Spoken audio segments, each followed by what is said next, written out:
Actually, it's always interesting to hear my own CV. I know when I left this place in 1976, I had not the slightest intention of actually going into the health sector. And of course, most of my career has been engaged with the health sector in various administration and other reform type activities, and I say it's been a very enjoyable career. Going to Plenty Valley, which I did 2 years ago after running Medicare Local, which was a federal government reform initiative in central Victoria, is probably my ideal job near the end of my career, I have to confess, because here we are looking at a growth corridor that's going to grow enormously. We've got the opportunity, almost a clean slate, to actually design the health services that we need around the growing population. We've got very willing partners, and we've got some wonderful relationships with institutions such as La Trobe, which of course Plenty Valley has a relationship with, and Northern Health and other institutions. So I think it's a very exciting time in healthcare. I have to say, I probably can't let it pass because it went into my mind earlier when Chris was talking. I was involved in Niatel in one of my other incarnations, and very many years ago when we talked a lot about manufacturing industry, which I had a lot of interest in as well, because I was on TAFE boards and things like that and was trying to protect, as it turned out unsuccessfully, many sectors. But to get a discussion going with industry at that particular time, even though we knew we had 13% of the workforce, even in those days, or 12 or 13%, was almost impossible. We could never be regarded as an industry or an area of potential growth, or something that really ought to be taken as seriously as the moving metal around and timber and all the rest. But I think now we've actually come to a stage where we recognise how important an industry it is, both in terms of the quality of life of the people that we seek to serve, but also as an employer and as an area for growth, possibly in international markets as well. I'll say, in healthcare, a lot of us probably don't know much about healthcare until you're actually up front and personal with it. It's a very complex system. People keep asking me all the time how to navigate it, and sometimes I'm buggered if I know how to get around things, because it is a very difficult system. There's so many moving parts in the healthcare system, and there's a lot of people working in it, as we've already heard. The area I work in is in public health, delivering mainly allied health services. We are co-located with the Northern Hospital in Epping, so we have very much a northern suburbs focus. You don't tend to hear a lot about what we do, that is community health, but with general practice and allied health and so forth, we're about, perhaps 90% of the patient contacts within the healthcare system, so not insignificant.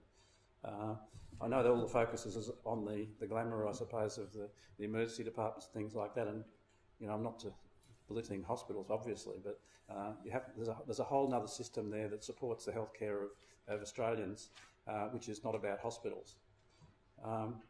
So we're quite important. We're in Whittlesea. We're one of 56 community health services.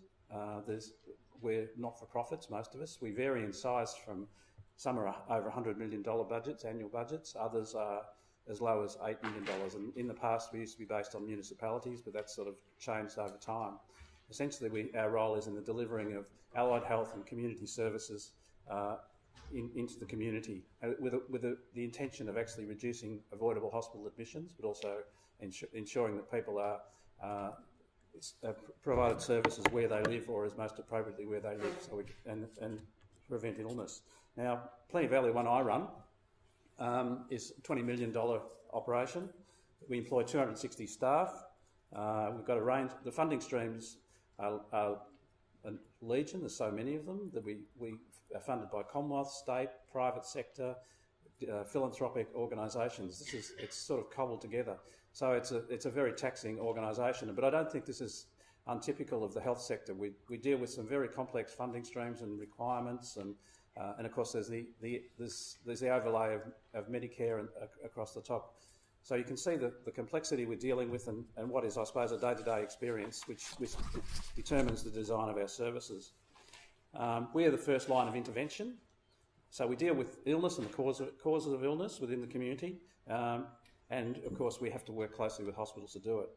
In our case, I've got 15 dental chairs. I didn't know a lot about dental before I got there. Now I know an awful lot about dental.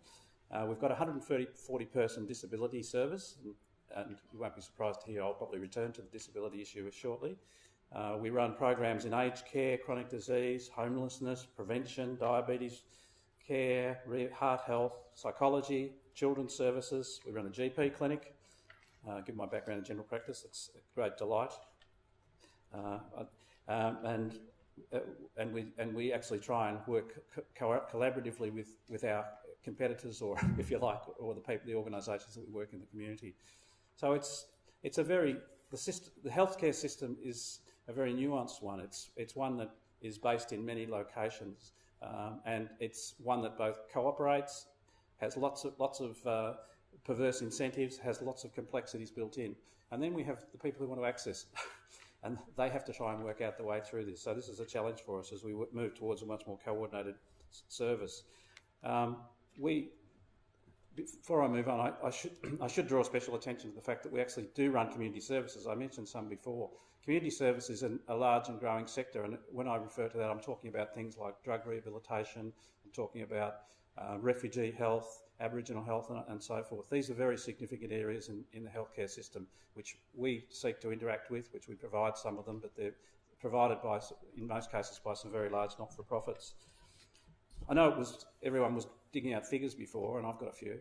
I probably should have put them up on the screen, but the health budget is over $300 billion.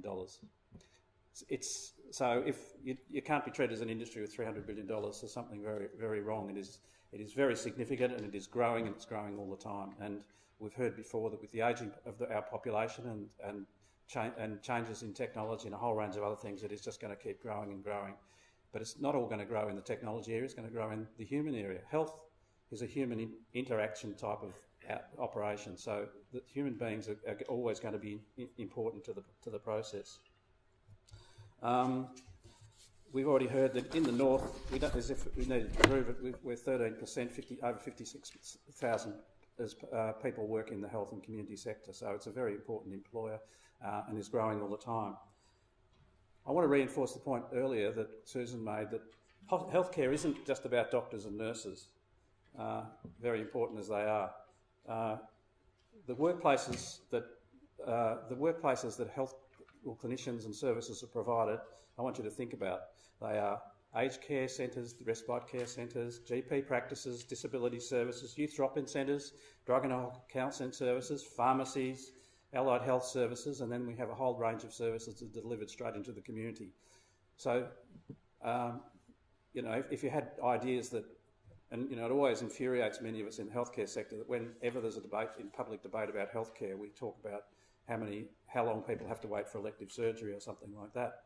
Again, important, but the healthcare sector is much more diverse and much more broken up than that.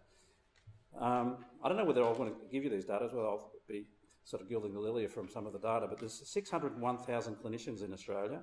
The largest group is medical, 352,000, meaning doctors about 100,000, psychologists 31,000, pharmacists 29,000. 352,000 people work in aged care and 240,000 work in direct care roles. And in the coming perhaps 9 years, we will need 109,000 more nurses and 2,700 more doctors. Now, that might contradict what you feel I've contradicted what I said, but with that comes a whole range of support and ancillary and allied health staff that actually are needed to support that system.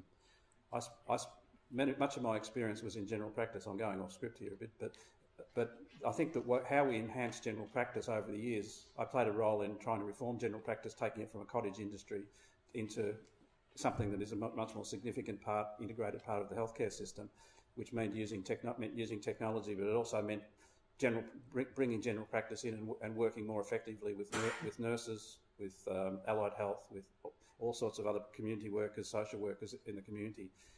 And so you can see that even in general practice, as in all other areas, the raw figures don't actually show the scale of the importance of how the system works. When I worked in government, I always like to go back to this. The maxim from the minister. I was involved. So I don't know if I mentioned, but I was involved in the early design of Medicare when I was in the Hawke government. I was very privileged to be involved in that. And as I say, the maxim was, don't scare the horses. Healthcare is incremental. It is planned slowly. reform, if it's going to be successful, needs to be bedded down. Now, we're in a period now where reform is going apace. There's so much predictability in the sector, and I have to say many people are leaving the sector as a consequence because they can't keep up with it. We're buffeted by demographic, workforce, technological reform and cost pressures. We never stop hearing about costs in healthcare, and that's obviously an issue. There's behind this are increased demand for services. We've got a much more literate and demanding client base. We've got increased levels of chronic illness, often as a result of lifestyle choices or bad lifestyle choices. We've got increased health expenditure as the population ages. We've got changing funding models, which are expected, that we're moving away from block-funded models. In the old days, the money used to come in a cheque in the mail. Nowadays, it's much more complicated.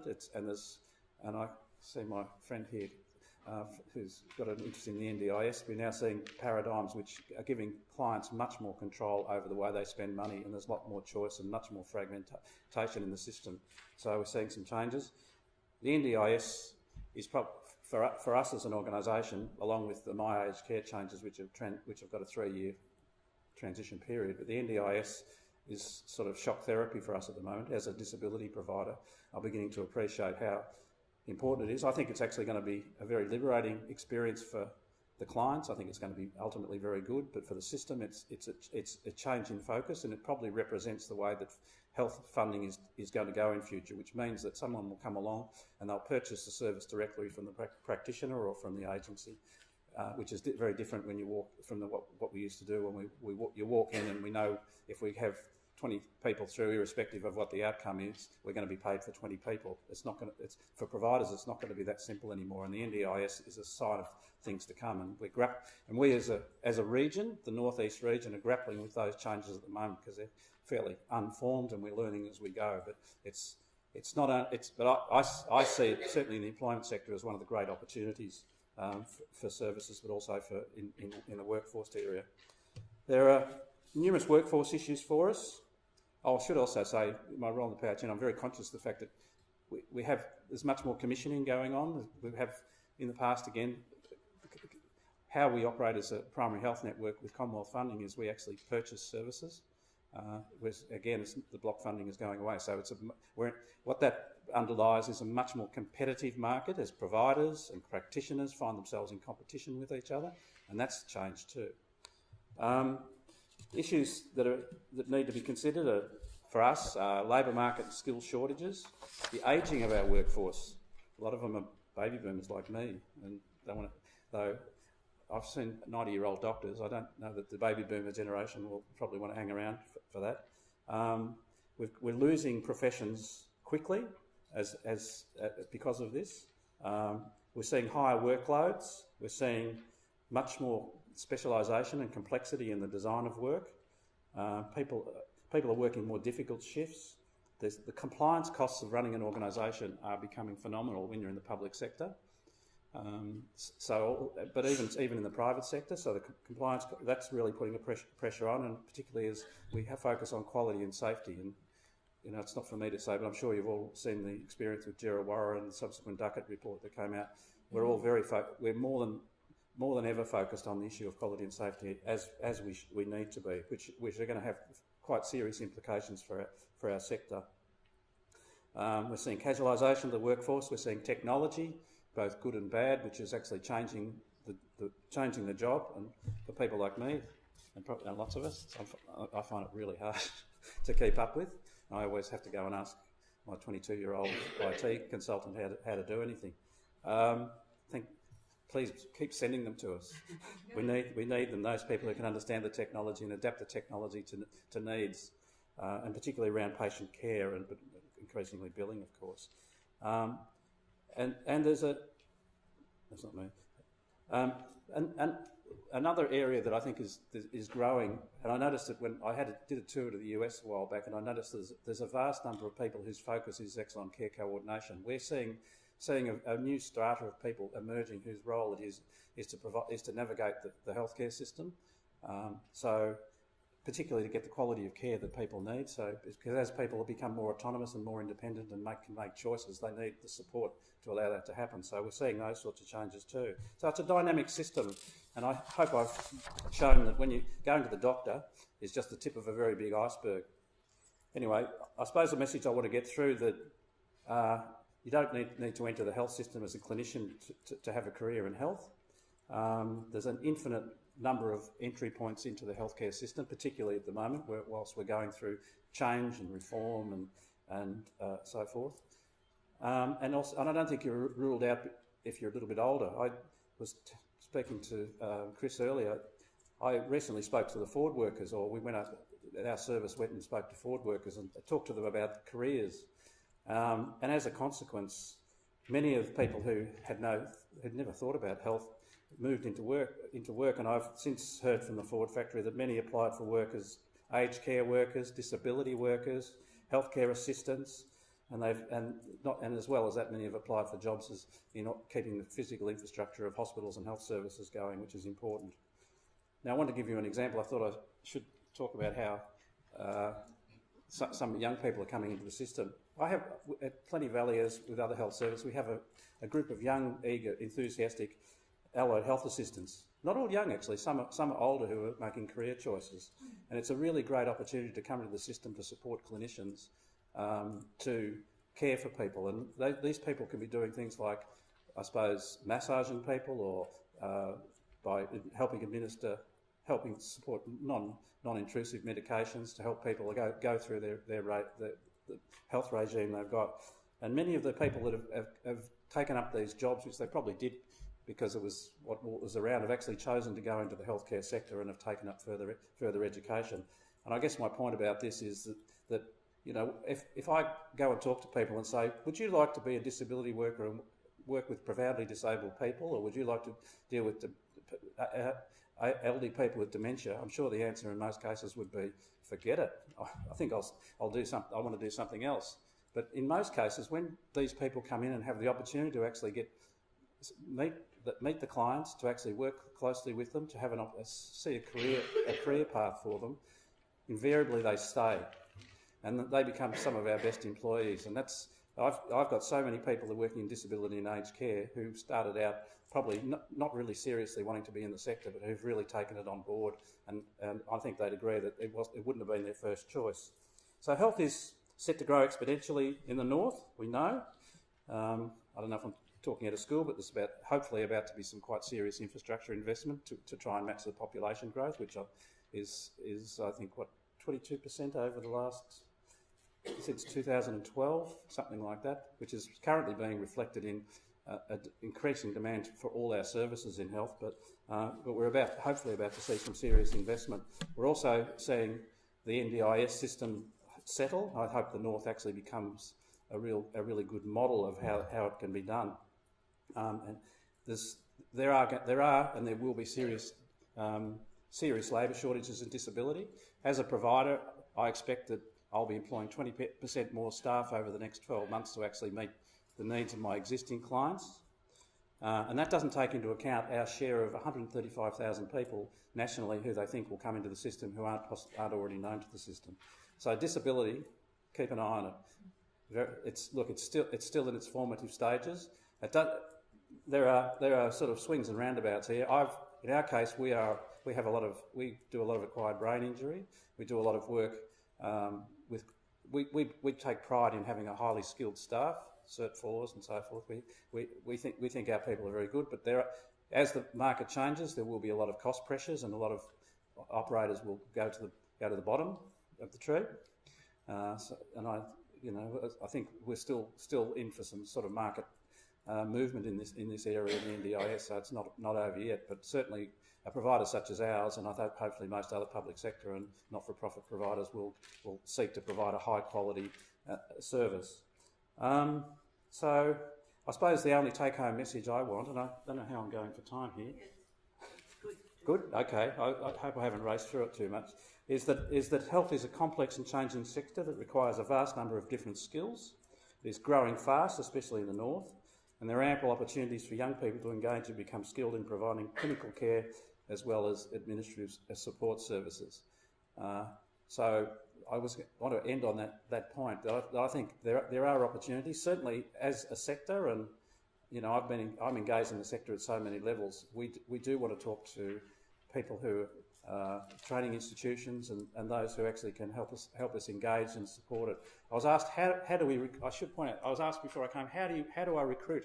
I spend a lot of money on it, and often don't get the outcomes I want, or we go and seek. I think the best way to do it is, as I say, the most successful way to do it is where people have previously been engaged or have a real commitment to public health and public health care and want to develop it as a career. They're the people I really want to bring into our organisation.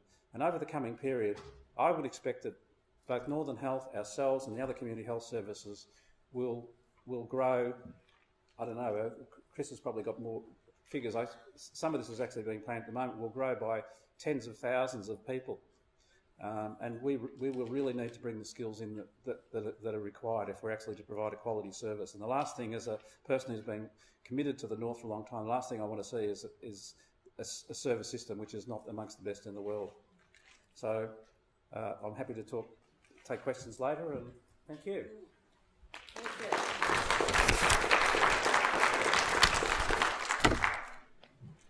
Well, if that doesn't raise a lot of questions and put a lot of thoughts in your minds, I don't know what will. A couple of things, I suppose, from my point of view, just listening to that, and we're going to be breaking for morning tea in just a few moments. To me, there's a lot of facts and figures and things, but to me it gets back to the human factor, the human care factor.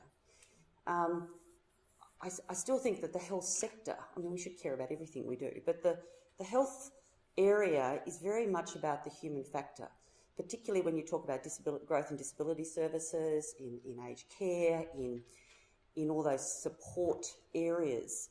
And the other thing that comes out to me, stood out for me, is also about transferable skills. And so a question I had here, how many people are here from schools? Right, quite a significant number. And I guess some questions I might pose later or even think about is, where does discussions on careers in health sit within a school, within the careers people in schools or the schools? And if it does sit there, is it generally about the traditional roles in health, or has it been expanded into all the other opportunities that are there? And how do you make it sexy? As in, a lot of people think about health, unless you're thinking about doctors and whatever else, but they think about aged care. That can be a lot of physical work, or disability could be something that people might find challenging. So how do you talk to young people and unemployed people, youth who may be disengaged at school? How do you make it sexy? And I know it's probably a really inappropriate word to use these days, I don't know. But I know something when we talk about digital literacy. That is something very much that young people, Phillip mentioned about he asked his 22-year-old. Well, trust me, I'm in that space as well. But digital literacy is a really important thing. It's going to be needed more and more as we go on into all sorts of fields, but particularly in health. And I think that's something, depending on that conversation with kids at career in schools, about finding what interests them, because most of the things that interest young people, even if it's music, you're talking about music therapy or talking about different things like that, can be, part of the conversation going forward into a career. And I know here at La Trobe we are really thinking about how do we become not such a, that's the way you do a degree. We've got to become more flexible. We've got to have those conversations about our curriculums, and that's what Andy will talk about too, about these pathways. Because we know that most young people, wherever they start out, are probably going to have about 7 different careers. They're not going to sit in one job for 25 years or 30 years. That's changed. That whole landscape's changed. And while we want to see probably more employment, we also do know, and I even know from my own sons, about that flexibility in being able to move around. So we have to think in that context, I suppose, too. And the health sector offers such a broad opportunity.